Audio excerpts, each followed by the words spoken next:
जय राधा माधव जय कुंज बिहारी। जय राधा माधव जय कुंज बिहारी। जय गोपीजन वल्लभ जय गिरिवरधारी। जय गिरिवरधारी। जय गोपीजन वल्लभ जय गिरिवरधारी। जय गिरिवरधारी। जय राधा माधव जय कुंज बिहारी। जय गोपीजन वल्लभ जय गिरिवरधारी। जय गिरिवरधारी। जय गोपीजन वल्लभ जय गिरिवरधारी। जय गिरिवरधारी। जय यशोदानंदन जय व्रजजनरञ्जन। जय यशोदानंदन जय व्रजजनरञ्जन। जय यशोदानंदन जय व्रजजनरञ्जन। जय जमुनतीरवनचारी। जय कुंज बिहारी। जय जमुनतीरवनचारी। जय कुंज बिहारी। जय राधा माधव जय कुंज बिहारी। जय गोपीजन वल्लभ जय गिरिवरधारी। जय गिरिवरधारी। जय यशोदानंदन जय व्रजजनरञ्जन। जय यशोदानंदन जय व्रजजनरञ्जन। जय जमुनतीरवनचारी। जय कुंज बिहारी। जय राधा माधव जय कुंज बिहारी। हरे कृष्णा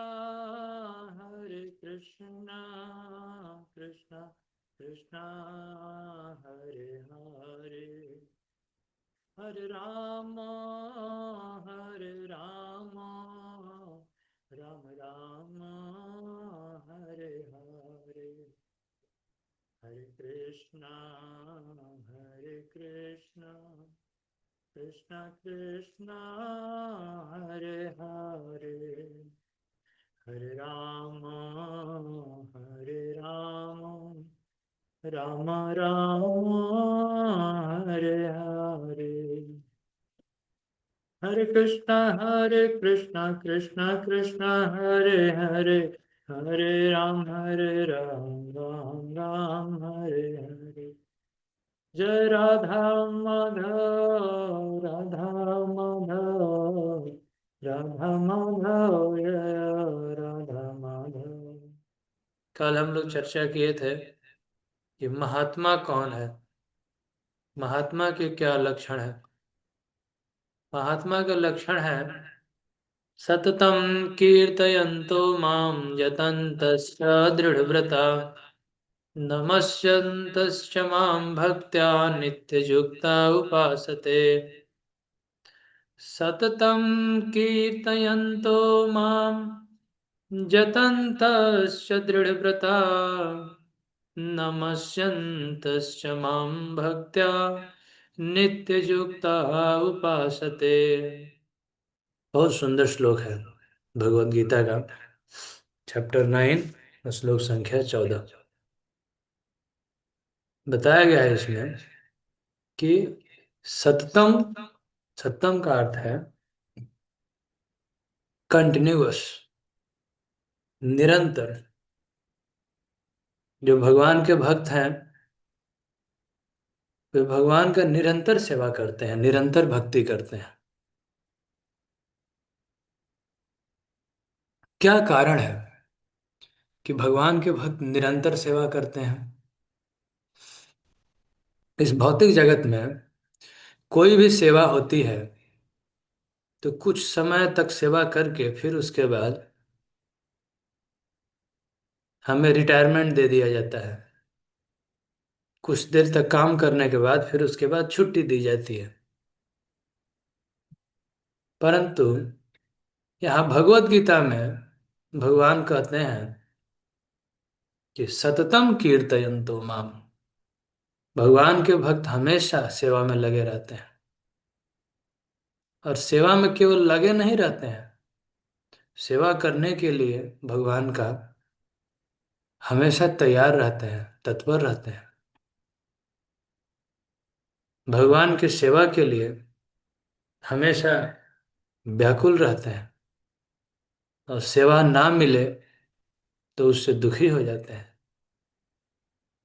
तो ये बहुत समझने का चीज है। क्या कारण है? श्रील प्रभुपाद जी व्याख्या किए हैं अपने कई लेक्चर्स में। यही अंतर है सांसारिक भौतिक सेवा में और भगवान की सेवा में, डिवोशनल सर्विस में और साधारण कर्तव्य में।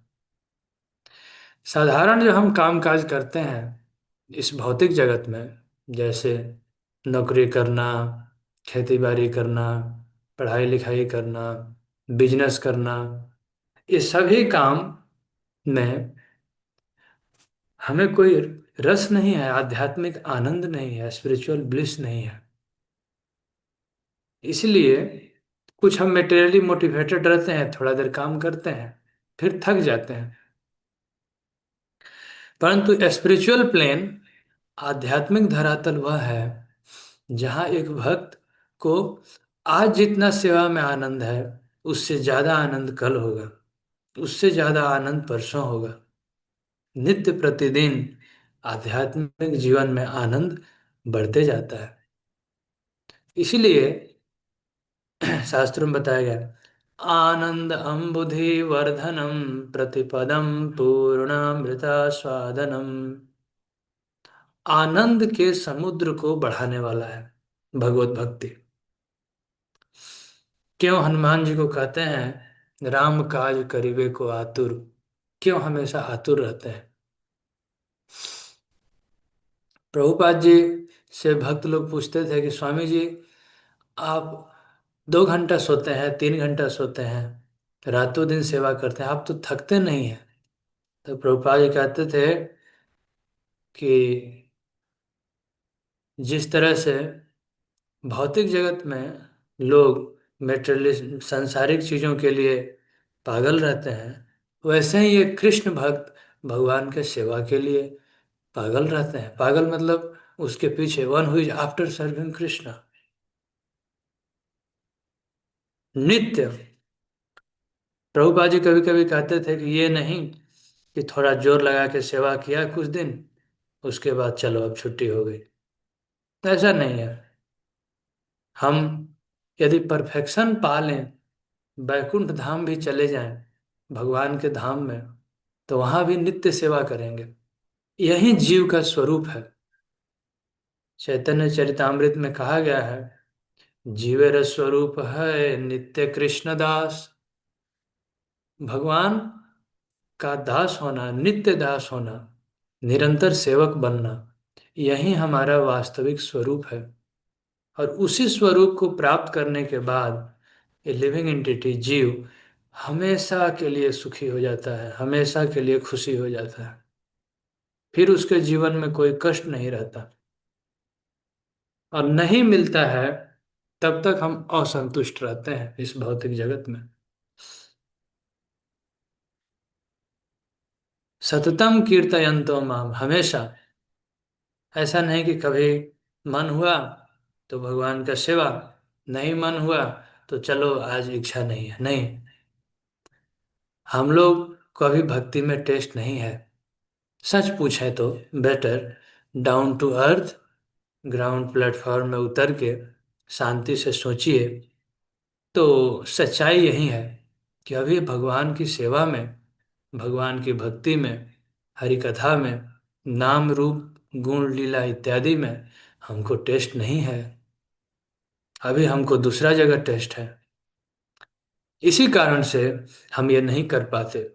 सततम कीर्तयन्तो माम, ये नहीं कर पाते तो अगला भी नहीं होता है, जतन तस्य दृढ़ व्रता, दृढ़ संकल्प भी नहीं रहता है।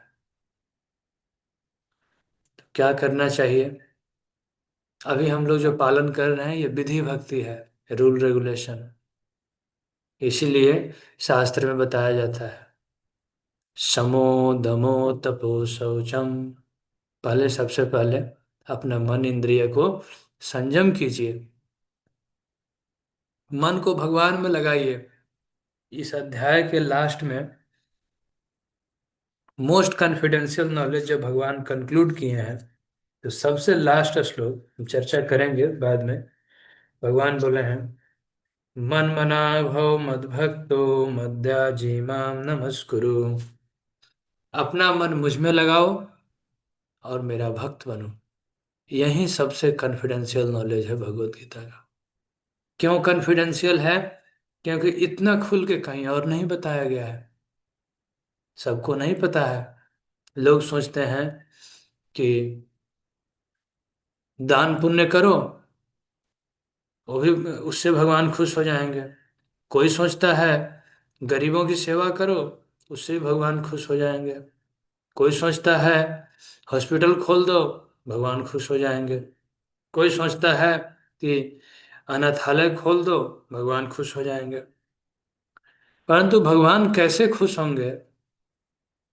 ठीक है, भगवान इन सब कार्यों से भी थोड़ा बहुत खुश होते हैं, परंतु यदि इस भौतिक जगत को छोड़ के, यहाँ से आसक्ति, टेम्परेरी चीजों में आसक्ति छोड़ के, और जिस विधि से भगवान में प्रेम बढ़े, मनुष्य इस अनित्य दुखालय संसार को छोड़ के अपने नित्य पिता भगवान श्री कृष्ण के पास जाने का कार्य करे, री एस्टेब्लिशिंग द फॉरगॉटन रिलेशनशिप, अपने भूले हुए संबंध को फिर से स्थापित करे, इससे सबसे ज्यादा भगवान खुश होते हैं। यही है मोस्ट कॉन्फिडेंशियल नॉलेज। इसके लिए जतन तश्च दृढ़ व्रता, दृढ़ व्रत होके भगवान का सेवा करना चाहिए।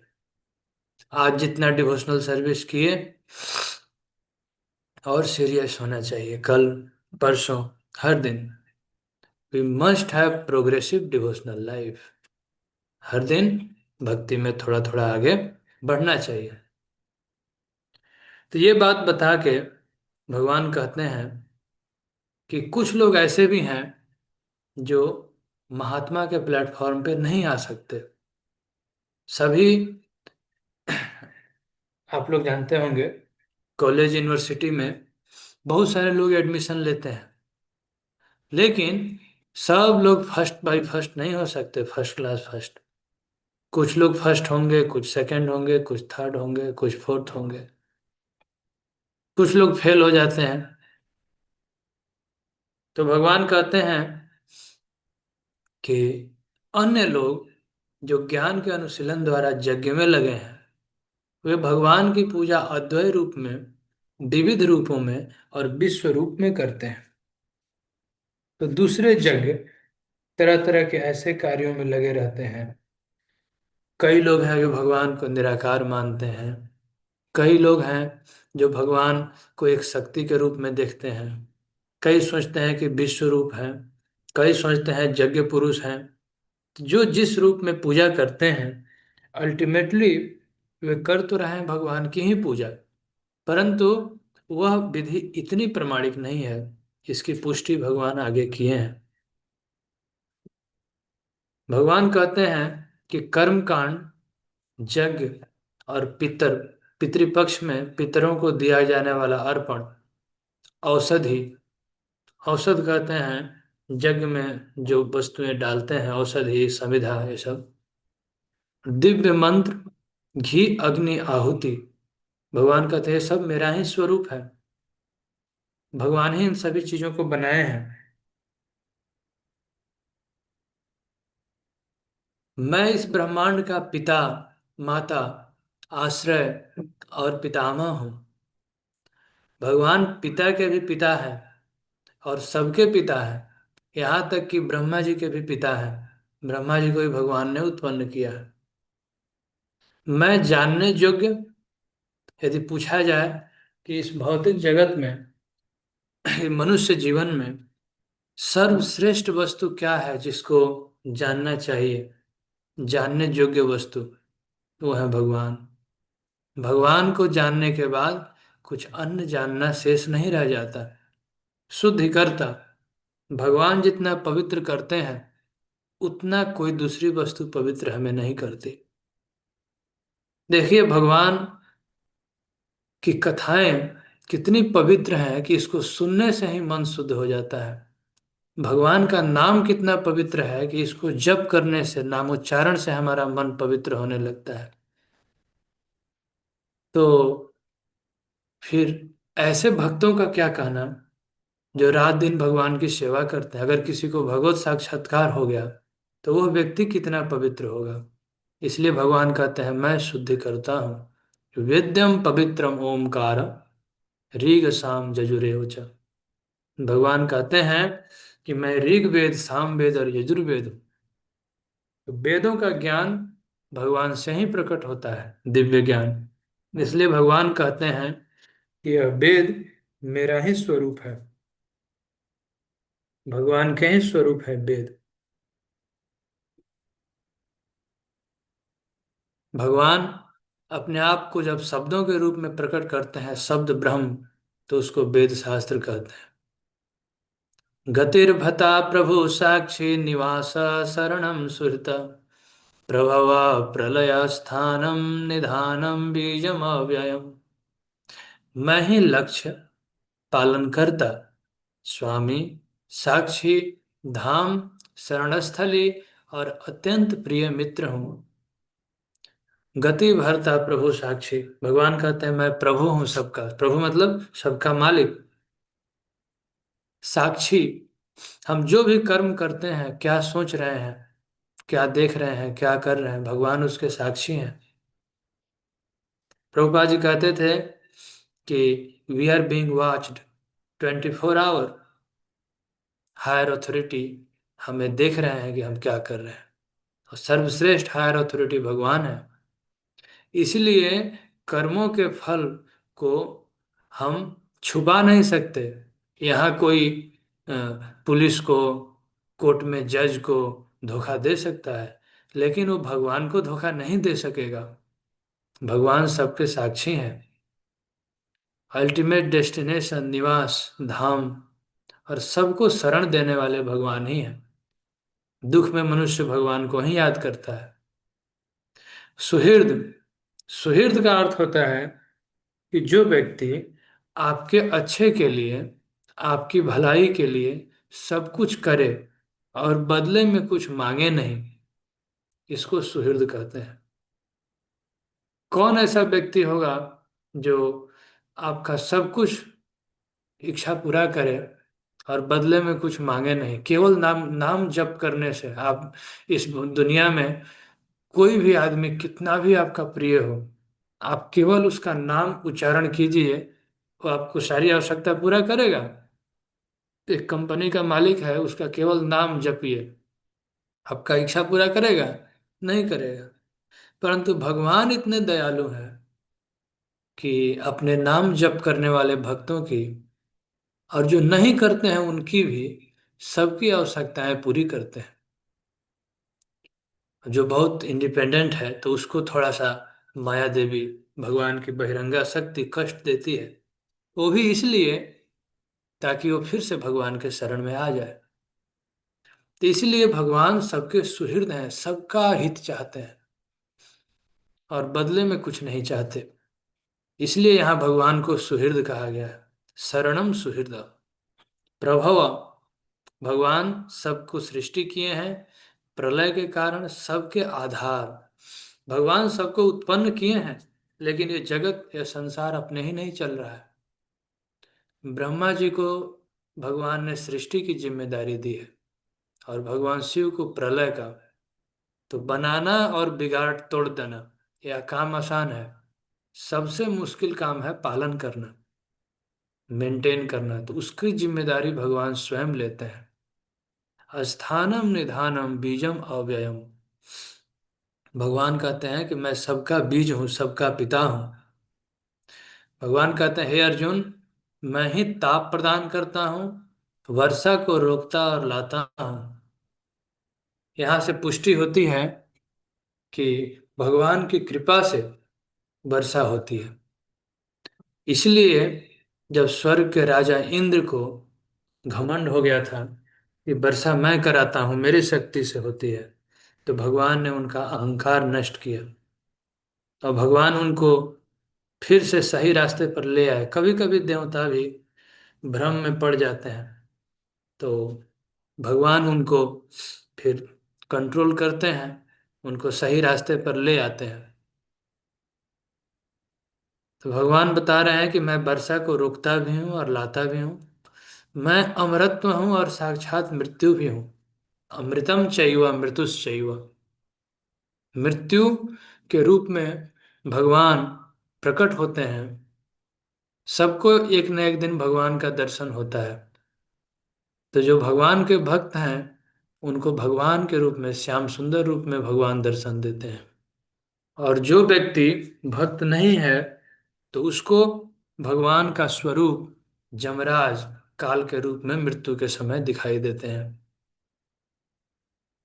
इसकी पुष्टि श्रीमद् भागवतम में भी है। जो जिस भाव में रहता है, जिस मनोस्थिति में रहता है, उसको भगवान ऐसा ही रूप दिखाते हैं।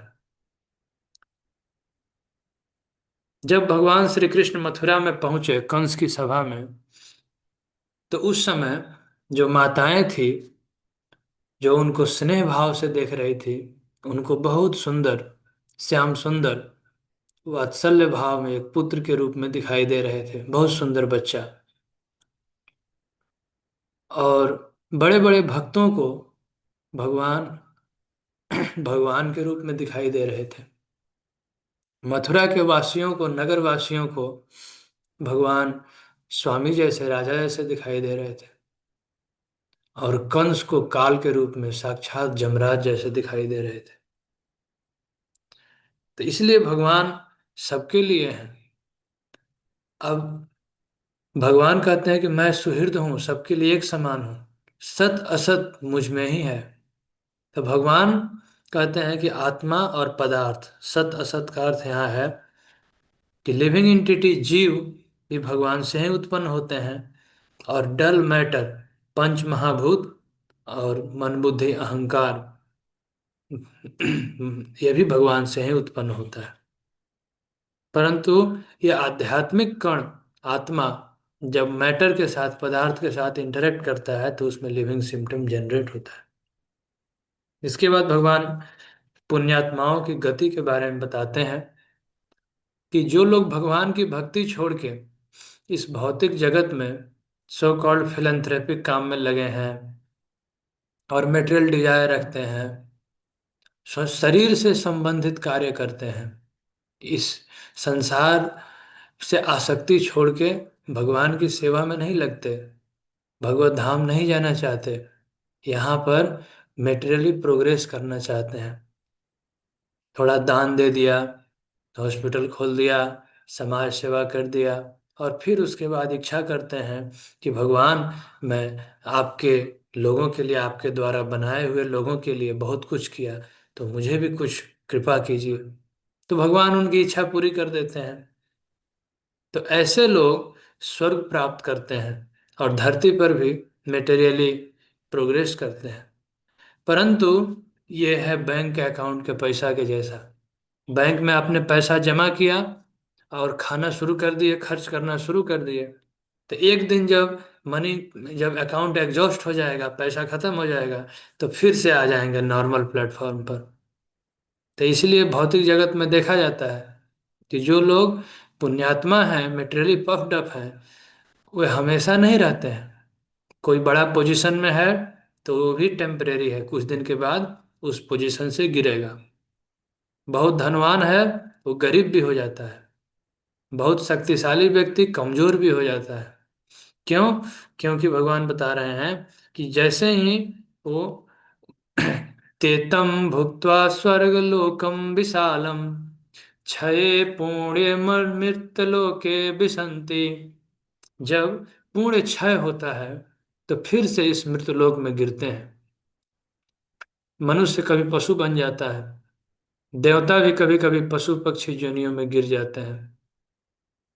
तेतम भुक्त्वा स्वर्ग लोकम विशालम, स्वर्ग लोक का सुख विशाल है। वहां कोई रोग शोक नहीं है, जन्म और मृत्यु है। और जब पुण्य कर्मों के फल क्षीण हो जाते हैं तो मनुष्य फिर से अपने नॉर्मल पोजीशन में आ जाता है। तो इसीलिए जो होशियार हैं, जो बुद्धिमान हैं, भगवान के भक्त हैं, ये टेम्परेरी पुण्य के पीछे नहीं भागते हैं कि पुण्य करना है और थोड़ा देर इंद्रिय भोग कीजिए, सुख कीजिए, पैसा रुपया हो जाएगा, धन संपत्ति मान प्रतिष्ठा, और फिर कुछ गलती करेंगे, पाप करेंगे, फिर गिरेंगे। इससे अच्छा है कि पाप और पुण्य छोड़ के भगवत भक्ति में लगिए, तब जीवन जन्म मृत्यु के चक्र से छूटेंगे। तो भक्तों के बारे में भगवान बता रहे हैं कि ये तो हो गया पुण्यात्माओं का डेस्टिनेशन। अब भक्तों के बारे में भगवान कहते हैं कि भक्त कुछ इच्छा ही नहीं करते हैं भगवान से। तो प्रश्न यह है कि तब उनका पालन कैसे होता है। बहुत बढ़िया श्लोक है। अनन्याश्चिन्तयन्तो मां ये जना पर्युपासते तेषां नित्यभियुक्तानां योगक्षेमं वहाम्यहम्। अनन्याश्चिन्तयन्तो मां ये जना पर्युपासते तेषां नित्यभियुक्तानां योगक्षेमं वहाम्यहम्। अनन्यश्चिंतन, जो व्यक्ति, फिर देखिए ये शब्द आया, बार बार आता है भगवत गीता में और कई बार हमने चर्चा भी किया, अनन्य। अनन्य मतलब न अन्य, श्री कृष्ण को छोड़ के दूसरा चिंतन नहीं। कृष्ण भक्ति तो भगवान की ही भक्ति, ऐसे नहीं कि थोड़ा देर भगवान की भक्ति किए और उसके बाद दूसरी भक्ति शुरू कर दिए, और देवी देवता, देशभक्ति, इधर उधर की भक्ति नहीं। वो देखिए जितना कर्तव्य है उतना करके, और अधिक से अधिक समय निकालना चाहिए श्री कृष्ण की, भगवान की भक्ति के लिए। तो जो व्यक्ति अनन्य चिंतन करता है तो दूसरा काम तो करेगा नहीं, भगवान की ही भक्ति में लगा है 24 घंटा। श्रवण कीर्तन स्मरण पाद सेवन, मन इंद्रिय को संयम करके भगवान में मन लगाया है। जे जना पर्युपासते, भगवान के दिव्य स्वरूप की पूजा करते हैं, सेवा करते हैं। पर्युपासते का अर्थ है कि वह व्यक्ति शरणागत होकर भगवान के खुशी के लिए कार्य करता है। और उसमें सर्वश्रेष्ठ है कि स्वयं आचरण करें और भगवत भक्ति का प्रचार करें। जो व्यक्ति भगवान को भूले हुए हैं, ऐसे लोगों को फिर से याद दिलाया जाए, भगवान के साथ संबंध स्थापित करा दिया जाए, ताकि उनका दुख दूर हो जाए। ये सबसे बड़ी सेवा है। तो जब भक्त रातों दिन भगवान की सेवा में लगे हैं तो उनका जीवन निर्वाह कैसे चलेगा। तो भगवान बताते हैं कि उनकी जो आवश्यकताएं होती हैं उन्हें मैं पूरा करता हूँ, और उनके पास जो कुछ है उसकी मैं रक्षा करता हूँ। तेषां नित्य अभियुक्तानाम योगक्षेमम वहामि हम। ते योगक्षेमम वहामि हम आजकल LIC वाले अपने स्लोगन में लगाते हैं, लोगों में। तो गुरु महाराज बताते हैं कि ये LIC के लोग अगर फ्री में बिना पैसा लिए योगक्षेम वहन करें तब तो कहेंगे कि ठीक है। ये तो पैसा ले लेते हैं और तब उसी पैसा को वापस करते हैं, किसी को देते हैं, तो बोल रहे हैं कि हम योगक्षेम वहन कर रहे हैं। लेकिन भगवान किसी से कुछ लेते नहीं हैं।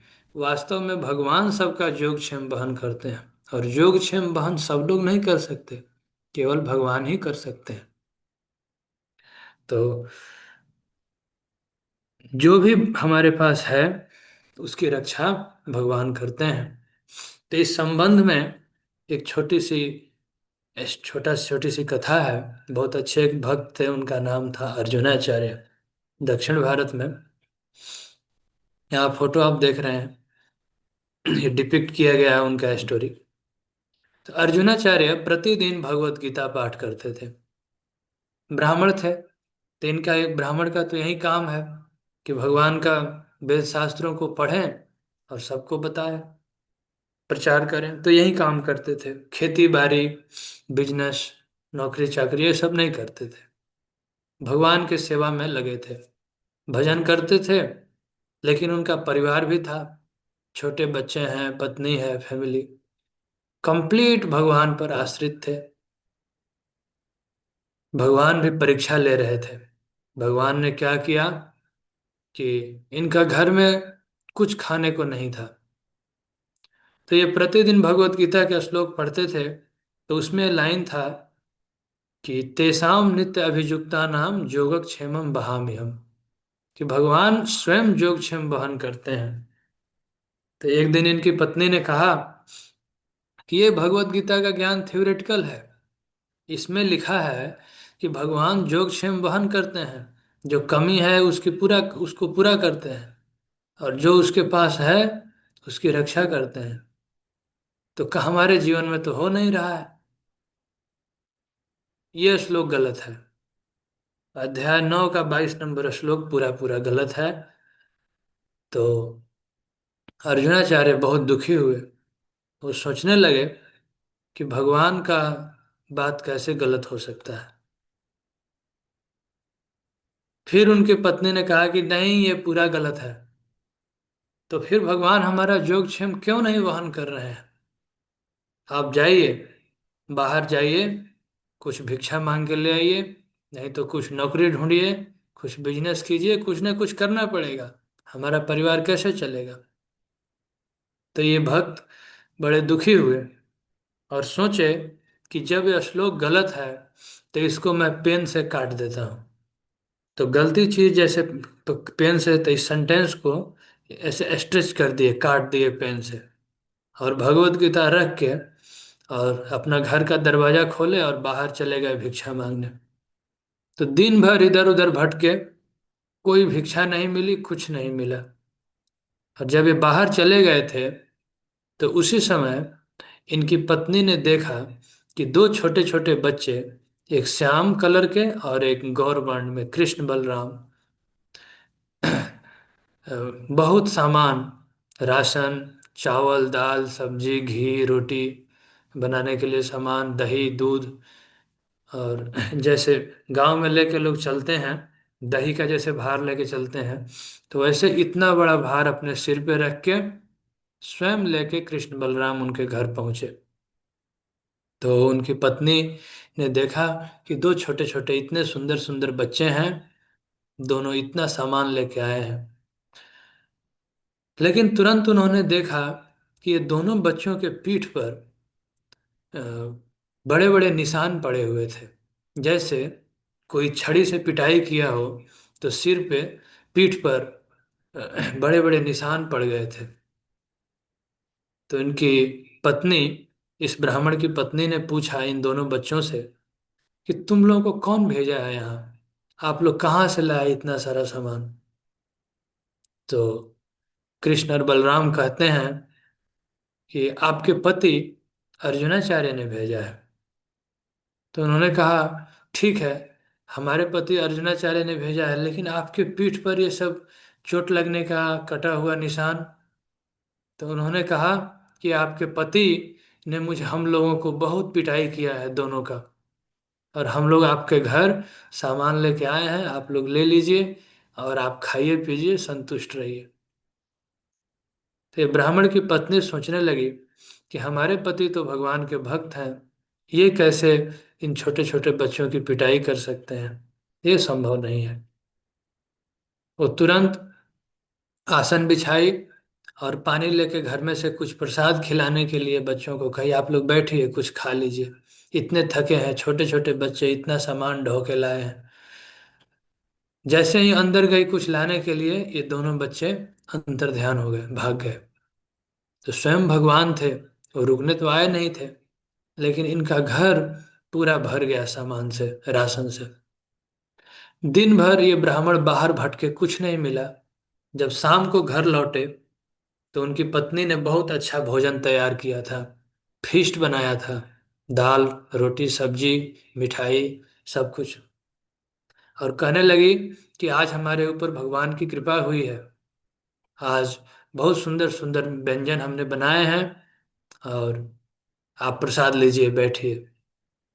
ये ब्राह्मण कहने लगे कि अरे, इतना सारा राशन हमारे घर में कहाँ से आया, कैसे, कहाँ से आया। तो इनकी पत्नी ने सारी कथा सुनाई कि ऐसे ऐसे दो बालक आए थे, बहुत सुंदर थे। इनकी पत्नी ने वर्णन किया कि मोर का पंख था, मस्तक पर तिलक था, और बहुत सुंदर, इतना सुंदर बालक तो हम आज तक नहीं देखे थे। लेकिन एक चीज बहुत दुख लगा कि आपने उन दोनों बच्चों को इतना पिटाई क्यों किया था। उनके पीठ पर निशान पड़े हुए थे, कटे हुए निशान, चोट लगने के निशान पड़े हुए थे। वे ब्राह्मण समझ गए, वो भी मानी जरा फोन में से। बड़े दुखी हुए, रोने लगे, अपनी पत्नी से कहने लगे कि तुम कितनी सौभाग्यशाली हो कि आज तुम्हें भगवान के साक्षात दर्शन हुए, और मैं कितना दुर्भाग्यशाली हूँ कि मैंने भगवान के लिए अपराध किया। उन्होंने कहा कि भगवत गीता का जो श्लोक है, अनन्यस चिंतयन्तो माम जे जना पर्युपासते तेषाम नित्यभियुक्ता नाम योगक्षेमं वहाम्यहम्। इसमें हमने विश्वास नहीं किया, और हम लोग सोच रहे थे कि यह श्लोक गलत है, हमने इसको पेन से काट दिया। तो भगवान अपने शरीर पर जो निशान दिखाई दिया चोट लगने का, तो भगवान अपने आप पर उसको ग्रहण कर लिए।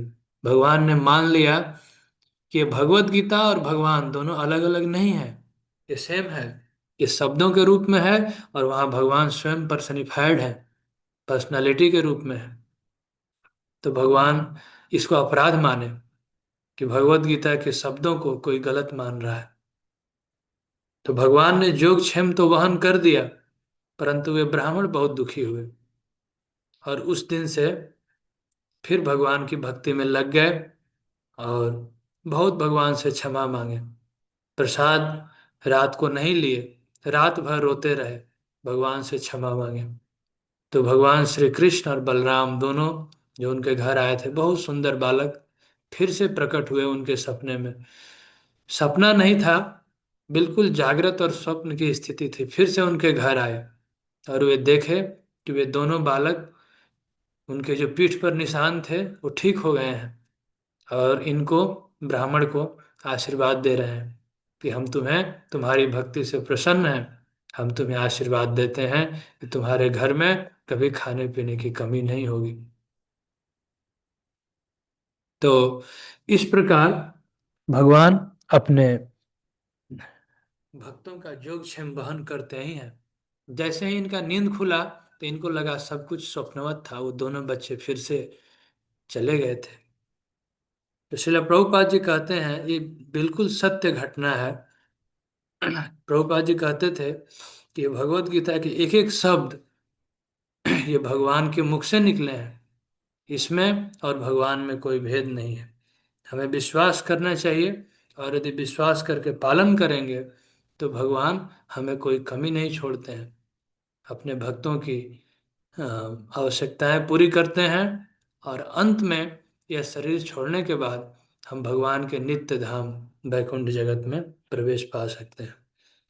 परंतु जो लोग मूर्ख हैं, वे देवी देवताओं के और अन्य सभी साधनों में लगे रहते हैं।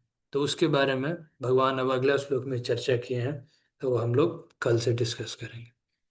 हरे कृष्ण। जय श्री प्रभुपाद।